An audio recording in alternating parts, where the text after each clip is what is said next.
paalaala din natin doon sa mga hindi matanggap pa ang kanilang pakikipag-break sa kanilang mga jowa, kailangan ho talaga natin yan tanggapin one way or another.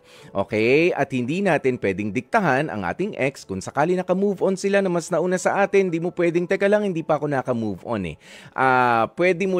pwede ka lang magkaroon ng control sa emosyon mo at hindi mo dapat sinusubukan na kontrolin ang emosyon ng ibang tao. 'Di ba? Yan po ay isang napakalaking red flag at isang naguhumiyaw na insecurity on your part. Na kontrolin ang emosyon ng ibang tao dahil hindi ka pa naka-move on, huwag ka muna mag-move on. Huwag. Huwag kayong ganyang ka-controlling. Okay? At kasama pa rin po yan sa inyong pag-uusap, nare-respetuhin kita bilang magkarelasyon. Kailangan may respeto rin sa boundaries kapag tayo ay nagkahiwalayan na. Be man enough, Reynold, at sa mga katulad ni Reynold na to endure the pain, to endure the pain ng paghihiwalay ninyo ng jowa mo.